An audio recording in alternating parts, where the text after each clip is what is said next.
umaga po sa inyo, magandang hapon, magandang gabi, nasaan man kayo. Meron tayong engine wash tutorial na naman, 2 dekada na mahigit. Siyempre, ang SIR.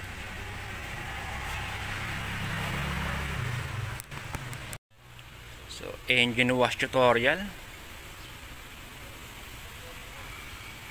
Ayan. Medyo malibag na ibang bahagi. Ayan. Gagamit tayo dyan maya ng chemical. Ayan. Chemical na pang engine degreaser, syempre. At gagamit din tayo mamaya ng, ayan, may mga leak ng langis. Ayan. Okay, gagamit tayo ng gasolina, kerosene, or ang WD-40. Ayan. Sulok. Okay. May gamit tayo. Then, bago ang lahat, tayo ay magkatanggal muna ng intake inner tube. Ayan. Para makagalaw tayo na maayos. Siyempre, ang kanyang intake sensor. Ayan. Mamaya ay hugutin natin yan. Para tayo makagalaw ng maayos. Okay. Very good. Ayan. Sa kanyang air cleaner tube, mga kahimas. So syempre mga dapat ingatan dito, ang kanyang distributor. Pwede yung takpan ng plastic yan hanggang ilalim or yung buo, kailangan matakpan nyo ng plastic. At ang kanyang filter, ayan, at takpan nyo rin ng plastic, mga kahimas. Kailangan na hindi mabasa ng tubig. Okay. Very good. Yan yung mga dapat yung ingatan dito sa Honda SIR 2 decades. At gagamit tayo mamaya ng aluminum cleaner para dito, para naman magkaroon ng saysay o liwanag ang aluminum. Ayokong gagawa tayong masama. And then mag-aalis tayo mamaya ng battery para makagalaw tayo na maayos dun sa sulok, para malinis natin na maayos. Walang kakwenta-kwenta, okay. Malambot pala yan. Ayan. Okay, mas bago tayo magsagawa ng pag-engine wash, atin muna siyang paanda rin. And check natin kung meron check engine, yung kanyang gauge, bago tayo magsagawa ng pag-engine wash. Huwag ka na marami tanong. Trabaho ka na lang. Or sa mga gusto mag-DIY, syempre. Paano ko lang yung susi. So, ayan mga kahimas, atin muna siyang paanda rin.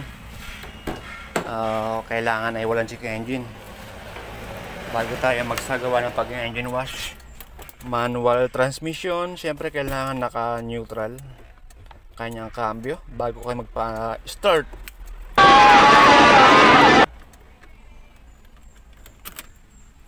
So first click, mga kahimas. Ayan. So napapansin nyo, diba? Meron siyang check engine pero nawala. Okay, normal po yan sa mga sa gauge, normal po yan.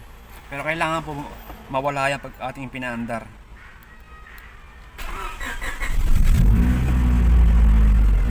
Ayan mga kahimas. So wala po siyang check engine. Tao hinahanap ko. So yun mga kahimas, pinatay ko muna at maingay. Pasakal sa tenga. So yun mga kahimas, kailangan ganun din mangyari. Wala rin nalabas na check engine after natin mag engine wash. Okay. So yun, mag-aalis muna tayo ng battery. Battery or inner tube. Ayan, mag-aalis tayo. So ayan mga kahimas, mag-aalis tayo ng air cleaner tube. Ayan, para makagalaw tayo na maayos. Siyempre ang kanyang intake sensor. Ayan, mag-aalis din tayo nyan. Ito na lang sa akin, terminal. Okay. So kailangan mga kahimas, may gabit nyo rin yan after nyo mag-engine wash. Dahil pag hindi nyo tinanggal, pag hindi nyo kinabit yan, magkakaroon ng check engine yan. Iwasan nyo rin siyempre na maputol itong harness or itong cable. So medyo batak siya, oh. Delikado to, magkakaroon to ng check engine sa vibrate na itong tube. Ayan, oh, pag umaandar, kailangan may adjust.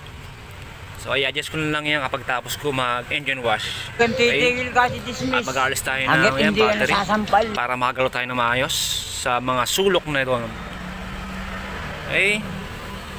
At magkatakip tayo ng distributor. Yan. And filter. Okay? Meron tayong tools syempre. Yan.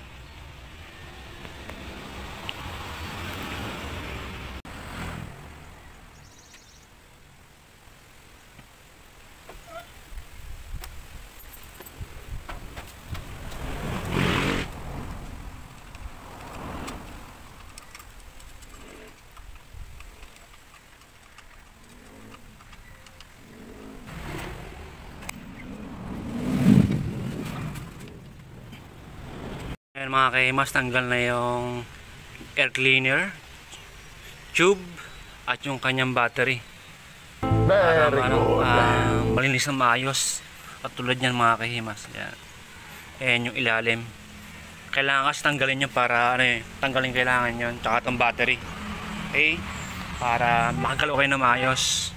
Then syempre kailangan yung takpan to ng plastic. Ayan, throttle, iwasan niya pasukin ng tubig, takpan niya maigi ng plastic, okay. And after niya mag engine wash or pagbo-blower, tanggalin nyo na, huwag nyo kalimutan tanggalin syempre. Yan, mga dapat ingatan, ang takpan nyo to ng plastic, throttle, okay, iwasan niya pasukin ng tubig. Yan, punta sa manifold. Yan. Siyempre, itong kanyang distributor, plastikan nyo hanggang ilalim din. Ayan, kanyang filter. Ayan. Okay. Pwede na kayo, simula ngayon. Ayan, pwede na tayo mag-spray ng gasolina para malinis na maayos to. And siyempre, chemical engine degreaser. Ayan, sa mga hose, degreaser, para manumbalik yung pagkablo nya. Medyo malabo na. Puro grasa or hawak ng kamay, di ba?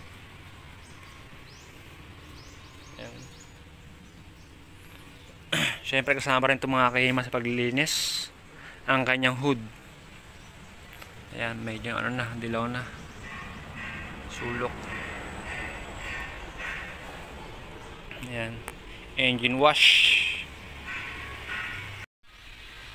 So ayan mga kahimas, kailangan natin siyempre. Wala akong kerosene, gas na lang, gasolina lang gamitin ko. And optional, kapag wala kayong gasolina, pwede kayo gumamit ng WD-40. Okay, diyan sa mga area na yan, sa mga malangis na bahagi. Okay, siyempre degreaser, engine degreaser kailangan natin, pressure water kailangan natin, blower, kung wala kayong blower pwede naman air compressor. Ang joy, kung wala kayong automatic pump tank machine, shampoo,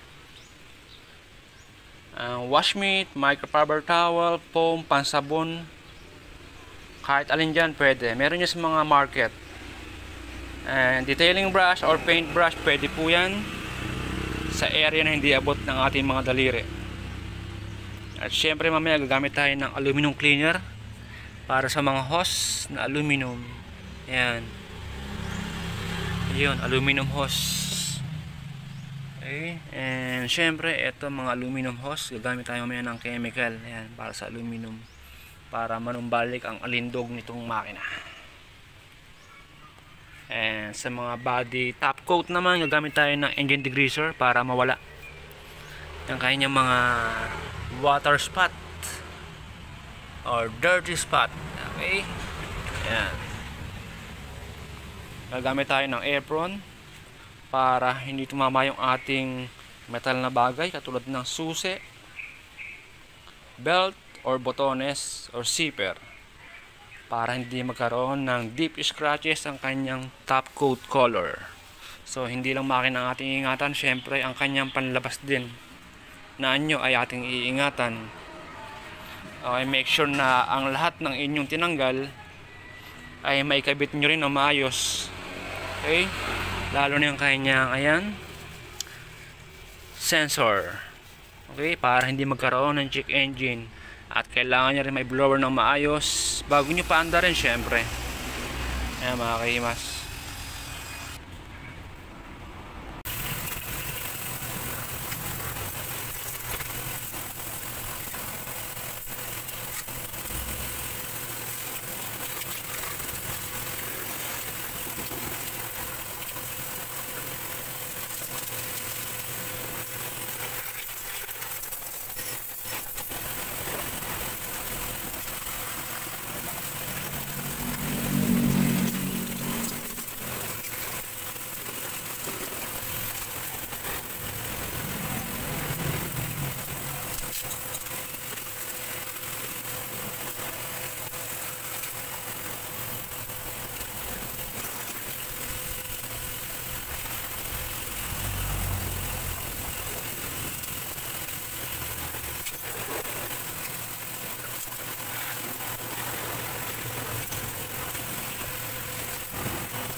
So ayan mga kaimas, malinis na. Tanggal na yung mga ano, acid rain or dirty spot. Yan, balik sa kabila. And then, Oh my God! yan, okay. Malinis na, syempre. Okay. Kakabit ko na yung kanyang mga accessories. Yung kanyang transmission, malinis na rin. Hose, Kaya sabihin mo sa mga bata ko, lagi silang handa. malinis na. So, kakabit natin yung mga accessories na ating tinanggal. Bago natin paanda rin, syempre. Kinabit ko na yung air cleaner outlet tube sa throttle body niya, nakakabit na. Make sure na mahigpit. Syempre ang pagkakahigpit nyo nitong ano, ang clamp, stainless clamp. Okay? Yan. Syempre ang kanyang intake sensor temperature, ayan, nakakabit na rin. Yan, para hindi magkaroon ng check engine. Okay? So kailangan lahat ng mga tinanggal nyo ng mga sensor, ayan, mga terminal socket niya, pingis na tanggalin nyo ay ikabit nyo bago nyo paanda rin or bago nyo ikabit yung battery. Okay? So nakakabit na rin nyo naman ang battery, negative and positive. Nakakabit na rin. Ayan, na-blower na ng maayos. At yung kanyang insulator, kinabit ko na rin. Ayan, nakakabit na. Kaya ako siya tinanggal para malinis yung loob. Okay? Para sa mga baguhan ay pwede nyo po tanggalin yan. At kapag ganito ang insulator ay huwag kayo magbabasa ng pressure water dahil yan po ay gawa sa manipis na lawanet. Pwede po yan madurog. Para sa mga baguhan, yan po ay protection sa body painted top coat nitong hood. Okay? Protection po yan sa init. Yan. Para sa mga baguhan dyan, share natin para magkaroon kayo ng idea kung para saan ang insulator. Yan. Diba? Siyempre ang kanyang mga aluminum, malinis na rin. Ginamit natin ng chemical. Very good. Aluminum, malinis na. Okay. Now. So, paanda rin na natin. Check natin kung meron check engine yung kanyang gauge. Okay. Make sure na na-blower nyo lahat ng area or yung buong makina and mga terminal socket. Ay kailangan na-blower nyo rin or naikabit nyo na rin na maayos bago nyo paanda rin. Okay, upang di magkaroon ng sanhi ng check engine. So, paanda rin natin.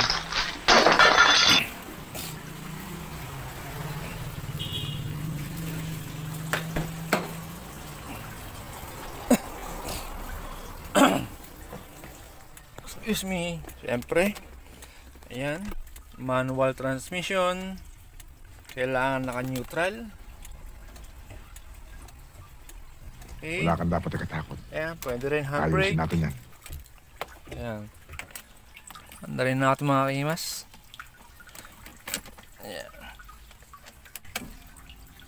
Ayun. Meron siyang check engine na lumabas doon. So nawala na. Okay. So, pag nagkaroon ng check engine yung mga kahimas, siyempre, ang katawagin natin ay hindi manghuhula. Siyempre, yung mekaniko na merong scanner. Okay? Alright. Good.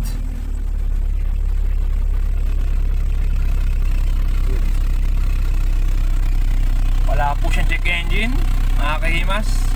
I love you. Mwah. Yan.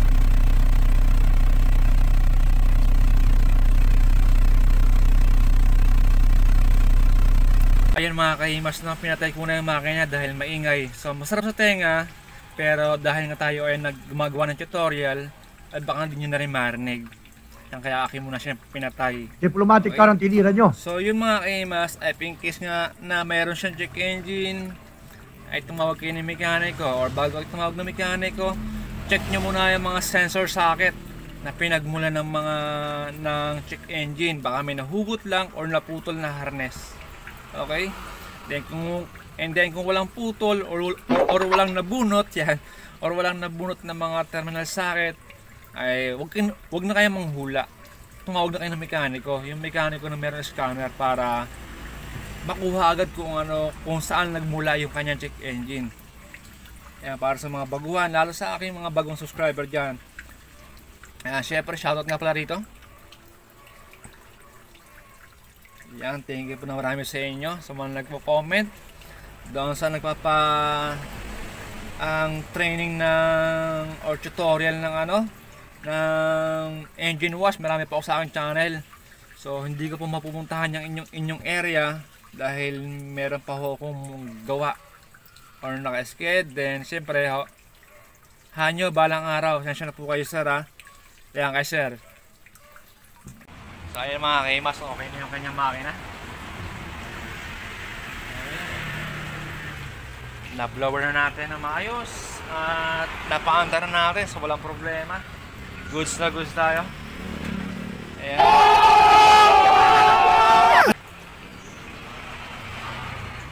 Okay. Kaya sa mga baguhan dyan na gusto matutong mag-engine wash, maaari nyo bisitahin ang aking YouTube channel for more tutorial. At syempre shoutout sa aking mga dyan, ang baguhang sa subscriber, ang silent viewer, at sa lagi nandyan nanonood or nag-aabang ng aking mga tutorial. Maraming salamat po sa inyo at sa mga nag-share ng video ko. So kita po tayo sa mga sunod na uploads. Thank you po.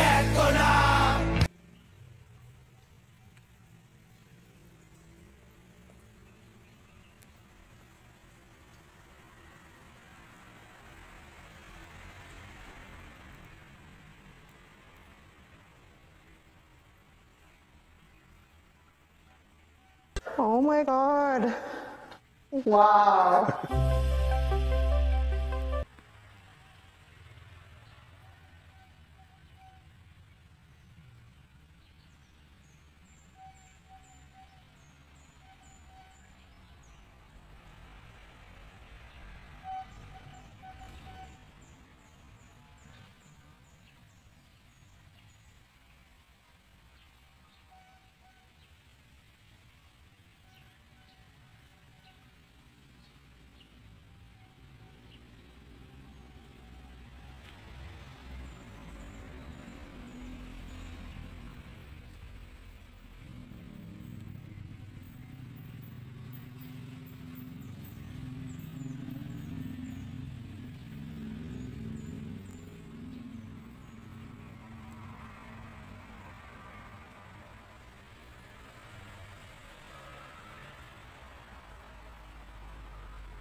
My God!